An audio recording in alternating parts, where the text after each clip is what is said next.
So, good evening. We find ourselves again in an interesting world. I'm not sure we can say it got that much. I'm not sure how much more things made sense since the last time we got together. At least from my vantage point, it doesn't seem like there's more clarity in the air. It's quieter than it was a week ago, thank God. But there's still room for a lot of clarity in our world, no question about it. So, as always, we have to go to Torah and try to find clarity from Torah itself. The Torah is there to give us that clarity, and we got to dig in sometimes a little bit harder, and we're going to try to do that in tonight's class as well. I think if someone is maybe can mute themselves, I hear some kickback. Okay, that's better. So this week's Torah portion is Behaalotecha, and the entire name, as we always talk about, has a certain credibility towards the whole portion. Behaalotecha means when you light up, referring to the menorah. Behaalotecha haneros. There's a question why we use the word Behaalotecha haneros as opposed to lahadlik, right? You write candles, lahadlik ner shel Shabbos, lahadlik ner shel Chanukah. Here it's Behaalotecha. It's a different expression. We'll come back to that. But the fact that the entire portion is called Behaalotecha means that that's the emphasis about this idea of lighting up the menorah. So we'll come back to that soon. I want to highlight an interesting halacha, and it's something that I, to be honest, I need to spend a little more time digging in myself to really understand what's going on here. I just touched upon it, and I thought I would share at least some idea into the class. We know that Aaron is the high priest, and the job of the high priest is, and the Kohanim in general, is to light the menorah. But there's a halacha, a very interesting halacha, that says that anyone, even if you're not a Kohen or Levite, you can light the menorah. Except we know that only the Kohen is allowed to go into the Kodesh. There was different compartments within the temple. And the Kodesh HaKodashim we're more familiar with, the Holy of Holies. That's where the high priest went once a year on Yom Kippur. That's where the Ark was. And the Kodesh was a room right next to it, adjacent to it, where it had, amongst other things, it had the menorah, the showbread. And while there's a halacha that a non-Kohen can light the menorah, we know that a non-Kohen cannot enter the Kodesh. So what's the point of this halacha that you can light it if you're not a Kohen? I'm not a Kohen, so I got excited, and then wait a second, I got let down. I can't go to the Kodesh. So there are different answers that are given. You can light it with a long stick, or maybe bring the menorah out and then bring it back in, even though the Kohen is supposed to prepare. It's an interesting, strange halacha, as it were. But of course, the fact that we have it, this is already dates back from the Talmud, and Yuma brings this halacha, and the Rambam codifies it some 1,000 years later. And of course, the Hasidic commentators, as I always enjoy bringing in, talk about this halacha as something that we need to appreciate in our own lives, something that we can take a lesson from. So, while it's true that only the Kohen is supposed to light the menorah, the fact that the halacha is teaching us every piece in the Beit Hamikdash represents a different part of our experience, of our personal experience. It says, "V'asli mikdash v'shechanti b'socham." Make for me a temple, and I will dwell amongst them. Why to say amongst them and not in it? Because each and every single one of us are a miniature walking, talking temple. And there are different parts of the temple that reflect different aspects of our own personality. So you can say, let's say the menorah, which is, the flame, as we brought in here many times, is representative of the neshama of the soul. So when we talk about that the menorah, the Kohen has an opportunity to light the menorah, that even a non-Kohen, has an opportunity to light the menorah, what we're referring to is the ability to affect somebody else. Behaalotecha means, why we use an interesting word, Behaalotecha, not lahadlik, is it means that we light something, as Rashi says, till it can become a flame by itself. In other words, we're not just lighting it so it's kindled, but it's kindled to the point where it's a glowing from itself. So I wanted to share with you a story that happened today. Last night I got a call from one of my YJPs, a nice young adult girl who lost her grandmother, yesterday, at 2 a.m. And she was 99 years old. The last 7 years she was living in a senior, assisted living center.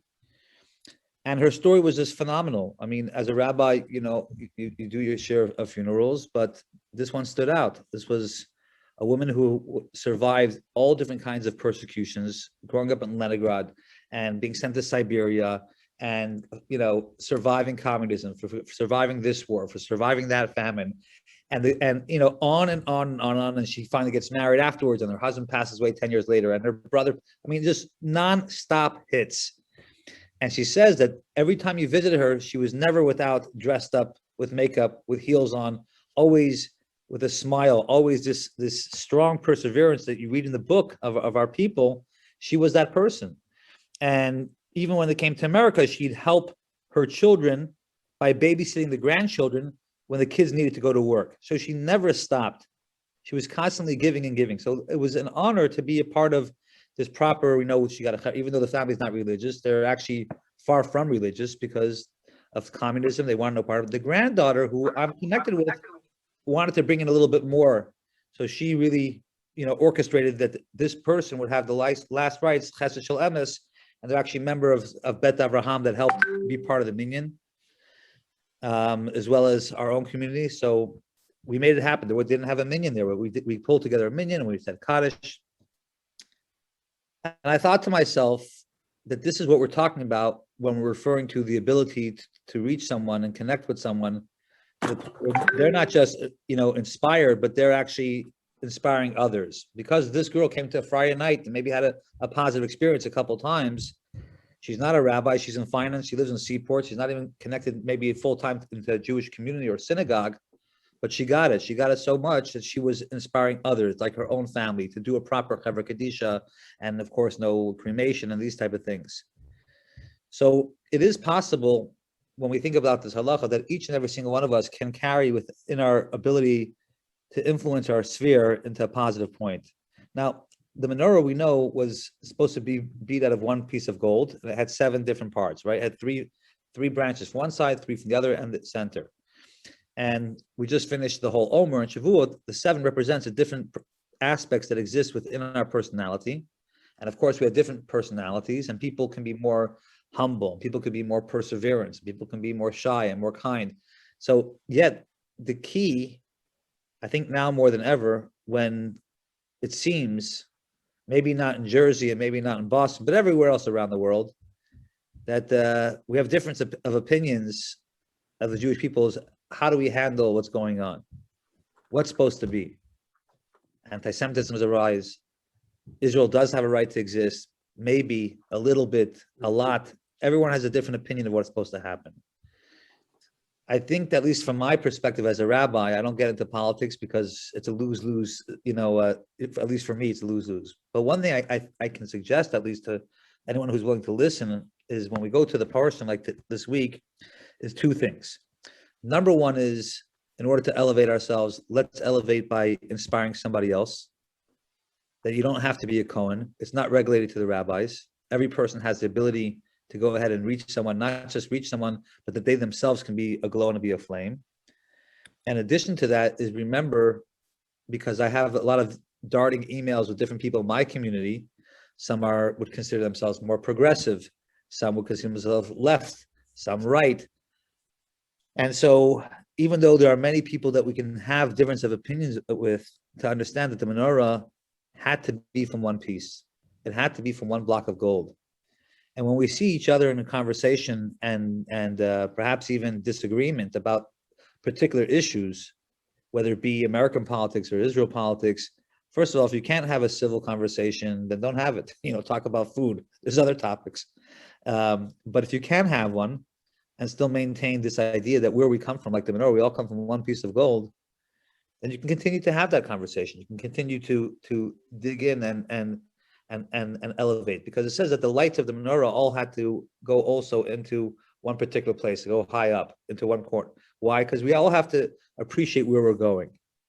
If our goal is to go higher and stay connected, even in conversations that are outside seemingly immediate Torah conversation, then the results of that conversation and the end of the conversation can bring real fruits and real positivity. So I think that in this week's portion, it's timing to go into there and realize that number one is we can't affect other people around us. Number two, we should realize that all 7 branches come from the same piece of gold. And that's really, it's hard to remember that because people get so hot and they get so excited and they read an article from the New York Times and they dart it over to me, and someone says from the Washington Post and that gets darted over to me, and then you have this one, that one.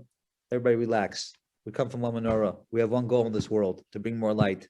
We have to figure out how to tune down the noise, not wait for the rabbis to go ahead and cover Judaism, but every single person has the ability to go ahead and influence their surrounding by bringing more light. And as long as we remember that we're from one place, then we'll continue to communicate with each other at a point of honesty and growth. So that's just a little Torah from I'm happy to share with you tonight. But let's see if we get Reb Reuven. Hopefully, we'll have something more on the parsha or whatever. Mayshe, I got 2 notices from people saying that they tried to connect, and it said meeting already in session, and they're not able to get through. So there may be a technical problem because some people got through, but both of them sent me the same message saying when they try to get in, it says meeting in session. Okay, I am going to reach out to my assistant and see if we can fix this right now. Okay, I apologize for that. Yeah. So just give me one quick second here.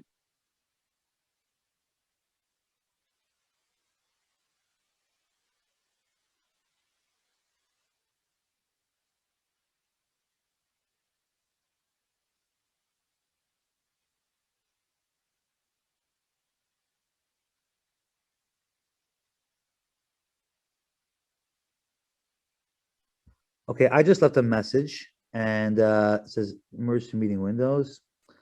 And let's see if we can get some, that's weird because 7 people got in. Yes, this I see it's up to 8, so. well, I just see one person who called me just connected, so apparently it's Maybe something's working. now looks like, okay. But some people were blocked apparently for some reason. I did switch my accounts to have Mm. a more boost of account, and maybe that's created some glitches. But it does seem, let me just try from my phone for a second, see if I can get in. And we'll see if it's working. So hold on a second, Reb Reuven. Mm-hmm. We'll do a real-time test over here. Yeah, this meeting is being recorded. Okay, continue. No, I get in. Okay. Recording in progress. Okay, so it looks like people can get in. Let those people know that it seems that they can get back in. Right, you guys just saw that. I was able to get back in. Mhm. We'll take a moment. Okay.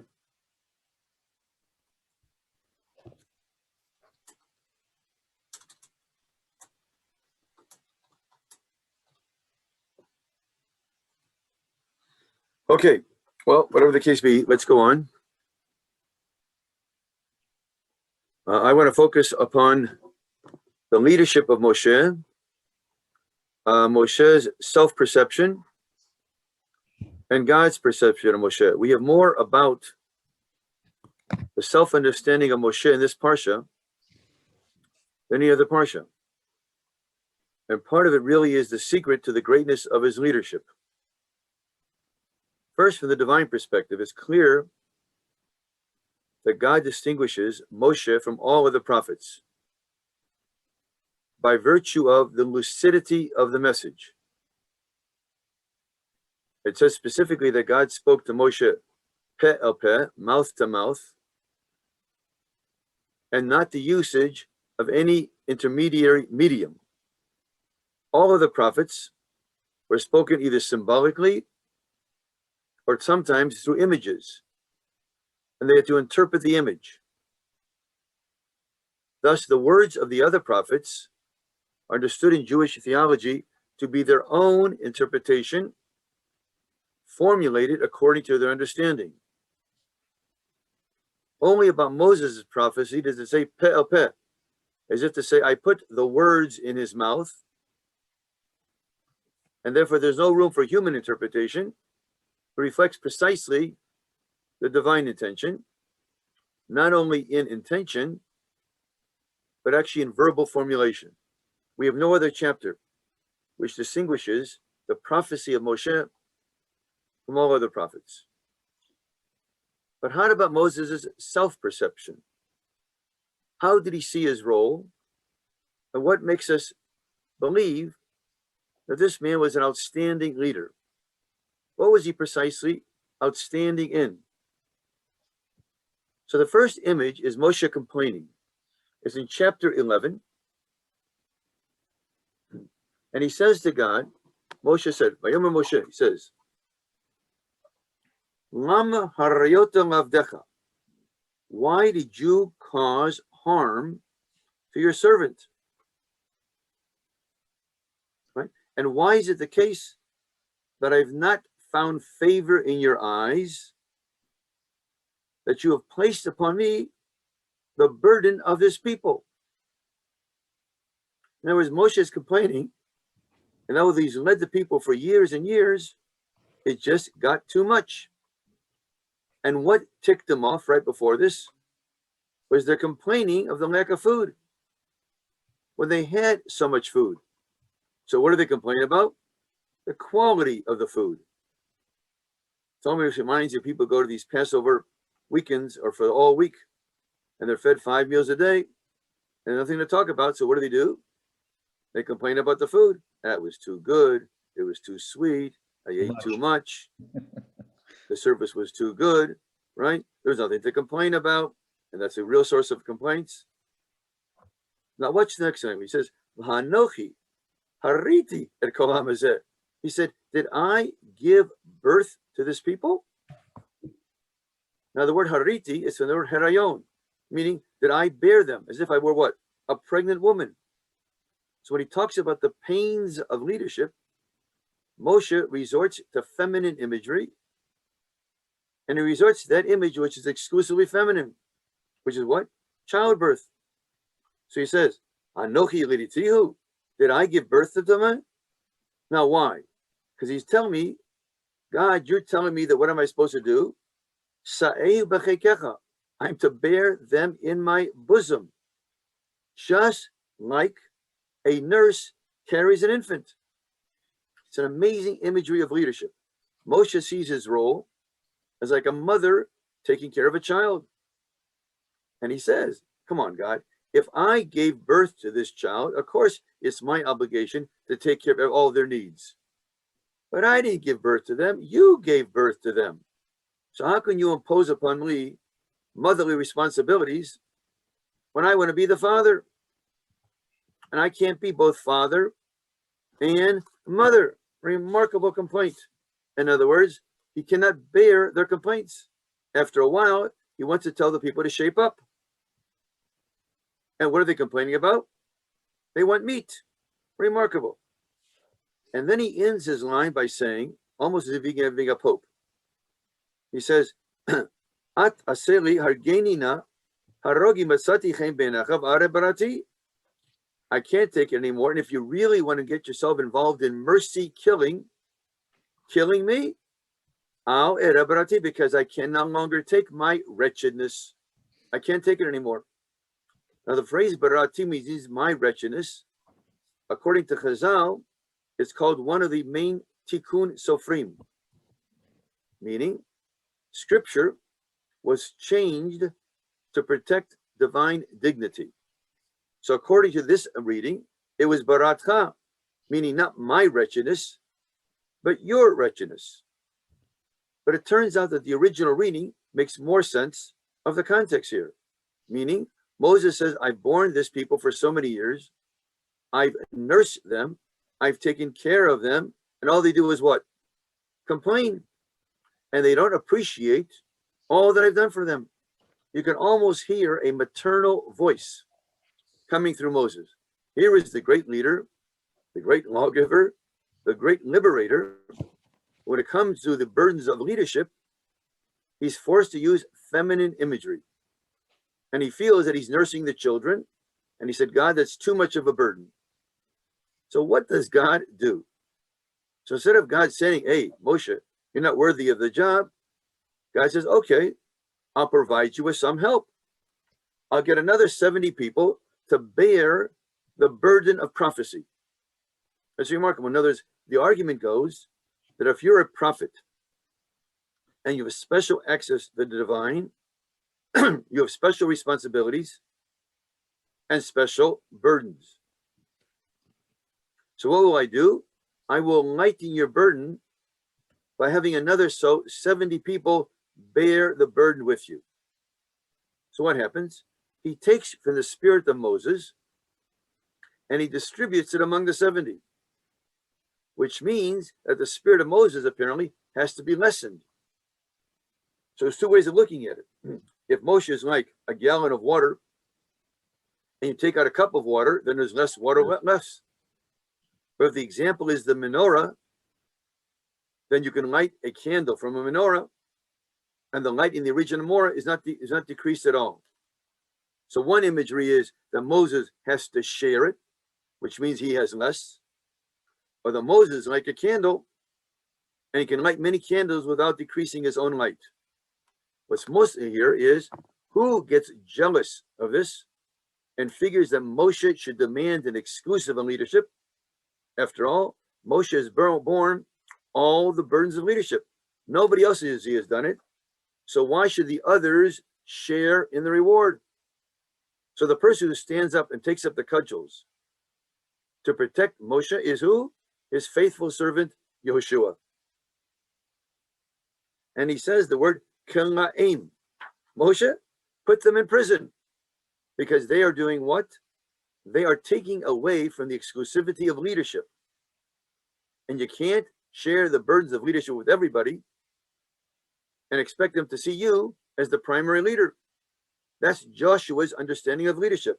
So he says, claim they're exceeding their authority, put them in jail. What does Moshe say? Vayomer lo Moshe, hamakane atali. Are you jealous for my sake? And here comes this great line. He says, you know what? If I had a choice, mi yitain kol am Adonai neviim. I wish that all the people of God became prophets. So here is a man who is not demanding an exclusivity or the prerogatives of leadership. The fact that he's exercised leadership and his care for the people is like a mother for a child. So he says, I wish everybody was a prophet, not just his 70. Let everybody bear the burden. Let everybody rise to greatness. So Moshe's understanding of elevating others is to his level. He doesn't feel this need to excel, to beyond them, to have special privileges. That he does not demand prerogatives of leadership, even though he clearly deserves them, is amazing.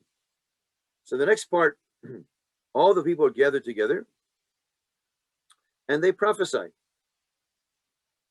And Moshe is happy that everybody is sharing in this prophecy and demands no exclusive prerogative. Now, because of that, when God describes Moshe, he calls him Anav. 3 words are used to describe Moshe's leadership by God. One, Anav. The other one is Ne'eman. And the third is Eved. Now, the word Anav, we normally translate in English as humble. We don't quite know where that word comes from. But in the Psalms, the person who's called an Anav is parallel to the phrase who's Doresh Hashem, who seeks out God. So now the question raises is Moshe's humility the precondition for prophecy? Or is Moshe's humility the result of prophecy? Now, what do we mean by the result of prophecy? It means people who really experience the divine, it makes them more humble, not more proud. In fact, you can almost discern the religious personality to the degree in which his religiosity humbles him, even though he's been exposed to exceptional experiences. So Moshe Rabbeinu, who is closer to God than all, should have demanded the prerogatives of leadership and the respect that he deserved. Instead, he's called Anav, self-effacing. He's called Avdi. He's totally the servant of God, not the servant of self. And therefore, he's Ne'eman, Now, Ne'eman means faithful. Why is he faithful? Because if his ego is involved in his leadership and he can serve his ego rather than the goals of leadership, he can't be faithful. So when God wanted to destroy the Jewish people back in 32 of Exodus, Moshe says, Macheni nami sifracha asher katafta. If you're not going to forgive them, then eliminate me from the record you have written. I am the captain of the ship. And if the ship is going down, says Moshe, I go down with the ship. And you're not going to use me as a pretext for destroying the people in order to keep your promise to the forefathers of having descendants, because after all, they get descendants through me. No, I'm the captain of the ship. I am totally dedicated to the destiny of the Jewish people. And if they are going to bear the punishment, then I'm going to share the punishment. So that's why he's called Ne'eman. He's totally faithful. There is no ego involvement. He seeks the elevation of the whole Jewish people, even if it means the elimination of his distinctiveness. It's precisely because his total dedication to the people, like a mother for a child, the image he uses, that God confirms his leadership and calls him what? Eved, my faithful servant. Ne'eman, which means totally loyal, because he's not loyal to his own interests. And Anav, meaning self-effacing, or one who seeks God. Now this explains the last episode in the Parsha. In the last episode of the Parsha, his own brother and sister turn against him. I mean, it's enough to have your whole people to turn against you, but at least you get family support. But his own brother and sister turn against him, saying, who does he think he is? But tadaber bit, and medaber bit always mean to speak negatively. They bad mouthed him. Now, what was the source of bad mouthing? Do they fault his leadership? Do they fault the way he took care of the people? So according to the Midrash, it's remarkable. When all the people became prophets, Miriam said, oh, isn't this wonderful? And she heard Zipporah saying, no, I pity their wives. So Miriam looked at Zipporah, Moshe's wife, and said, what do you mean you pity their wives? To which she said, since Moshe has been a prophet, he is not related to me. So Miriam used this as bad-mouthing Moses, saying, who do you think you are? That you think you're better than others? After all, we are also prophets, Miriam and Aharon. And we don't use the prerogative of prophecy to excuse ourselves from our marital responsibilities. Now, Moshe's argument was, well, you people are prophets once in a while, but I'm on call 24 hours a day. I guess the original Jewish oncologist. Therefore, I cannot be doing something which at that moment that I'm not totally ready to receive the divine revelation. That was his excuse. Even more remarkable in the story is that God appears again, and he takes up the cudgels to defend Moshe. And he protests him, calling him Eved and Ne'eman, and says him how special he was. Then what he does, he goes to Moshe and says, you know what? You have to pray for them. Specifically, you have to pray for Miriam. Now, I got to tell you, this is not so easy. To exercise leadership is one thing, but to maintain your composure in a family conflict when your oldest sister is taking you down and finding fault with you, and then God says to him, to Moshe, it is your job to pray for your sister because you are the offended one. So it's like the idea of a Yom Kippur. If you offend somebody, the third person can't forgive you, nor can God forgive you. Who can forgive you if you offend somebody? Only the offended party. Similarly here, Moshe is going to show that he's forgiven his sister by virtue of the fact that he's going to what? Pray for her. Now, what does he say? It's an amazing prayer. It's a prayer composed of only 5 words, but it says it all, and it rhymes. El, na, rafa, na, la. 5 words The second word is na. The fourth word is na. So it's like A, B, C, top is C, B, A, going back. 5 words, it says it all. Please, God, heal her. And then in the end, she becomes healed. Now we have 2 other examples of this, of people praying for others who offended them. The first is Job. Job's friends and end up coming to him, trying to comfort him, but they end up justifying God. In order to justify God, they have to find fault with Job. But anybody knows the story of the book of Job knows that Job is not at fault. In fact, God was wagering with Satan. What was the wager? He said, I'll bet you I can find a human being who serves God without thinking of reward. Indeed, if you took away all the benefits, he would still serve God. So God was wagering on Job's integrity. And Satan said, come on, all human beings are the same. They're interested in their self-interest. Some promote their self-interest by good deeds. Some people promote their self-interest by bad deeds. But the common denominator is human beings are self-interested. So in the end, God turns to the friends of Job and says, you did not speak honestly about Job. And he goes to Job and says, Job, right, I want you to ask Job to pray on your behalf. The fact that Job was willing to pray on their behalf led to their forgiveness. The other example we have in Breshit, in the story of Avimelech. There it says, go to Abraham.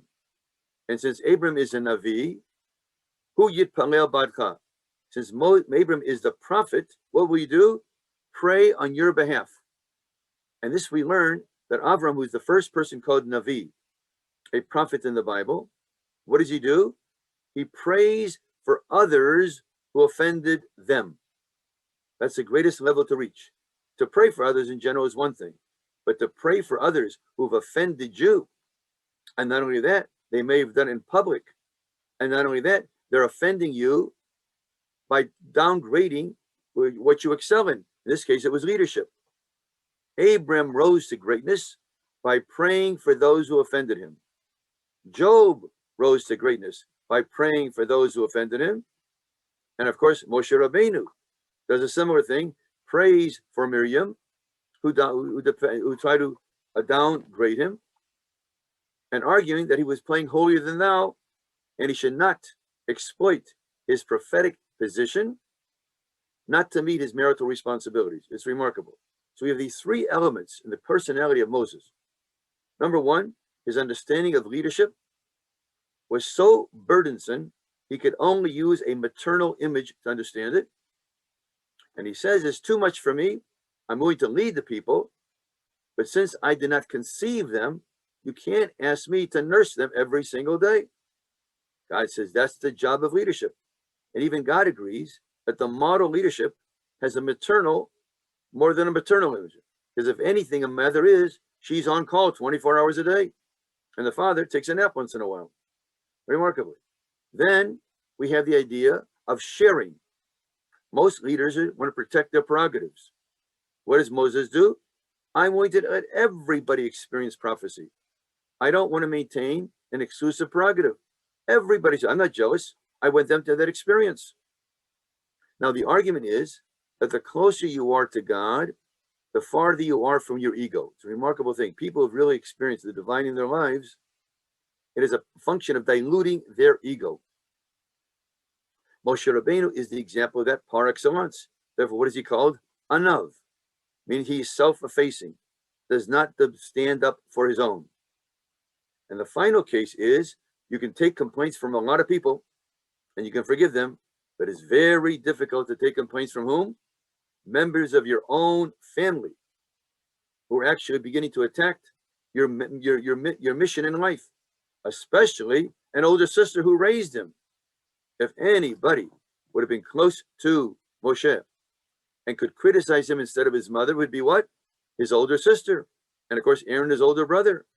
So I'm sure he took the critiques extraordinarily seriously, and he internalized it. Nonetheless, he had to overcome the natural feeling of standing up for your own. And what does he do? He prays on their behalf. So it's remarkable when the Parsha wants to explain to us, the reader, the greatness of Moshe and the greatness of his leadership. It was the ability to overcome his ego and put the interests of others before the interests of himself. And first is the case with the whole people. Next is the case with the 70 prophesying in the camp. And finally, the case which I think is the hardest is his own family, specifically his older sister who must have raised him. And thus we have the greatness of Moshe, comparable to that of Job and Abraham. Shikoyach, Reb Reuven, that was fantastic. I really enjoyed that. Never heard it from a three-pronged approach like that. And I just have one thing to add, which of course you already said, but I'm adding it in terms of how I heard it a little bit, and I think it streamlines through all three. And I agree with you. Of course, the last is by far the hardest. To take criticism from your family and still compliment them and still maintain is definitely the greatest challenge. That's the biggest blow to the ego, as they would say. But if you don't have the ego, and this is where I'm going with this, if your ego is one that's not stiff or difficult or unwavering or intransient, inflexible, but it's mobile and it's more docile, then you have the ability not to get knocked down. In Hasidic terms, they talk about to be the blade of the grass. The blade of the grass can survive a windstorm because it's not the tough trunk. And so the wind goes and the blade of grass comes back. You said before, an interesting thing about a tzaddik, a righteous person. If you have an experience with a righteous person, sometimes you see, the light in them. You see the godliness in them. And that tzaddik becomes great because people want to be gravitate towards that light.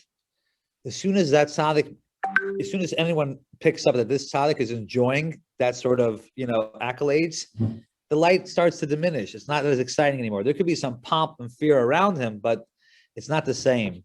And I think that, this is brought up in our teachings in terms of shlichus and outreach, and that so many people feel, when we talk about the concept of bitul means like self-nullification. It's not quite anava, as the rabbi was talking about, humble, but it's the same idea.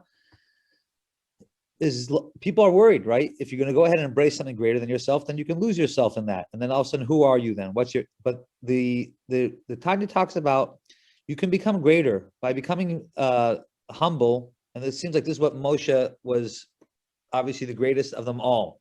And it was the greatest humble, and he did everything. He split the sea, and he hang out with Pharaoh, and he met with God in 40 days. Like there's no one it's Torah's Moshe. No one gets a bigger, but he never saw that. He never really saw that as himself being a part of that. And he said, if anyone was in my position, they'd be better. He meant it. He wasn't just, because when you can become at any level, we all can taste it, but there's a lot of work to go full in on it, is when we can go ahead and, put ourselves in the backseat and allow the way of Hashem to take over, we actually can become greater. We don't become, to be humble doesn't mean you lose yourself. To be humble, it means you actually become greater. That's really what happens. The great tzaddikim, the great righteous people in our life, they became greater because they were humble. They became greater because they allowed a greater personality to shine through them, and they get out of the way of their own light. That's sometimes what happens. I think that, with all of us, when we can get out of the way of our own light to shine, that's when we really can shine bright. And obviously Moshe was the greatest to do that. From a little baby, he was shining. He was shining bright from the very, very beginning. That was great. Thank you, Reuven, for sharing that.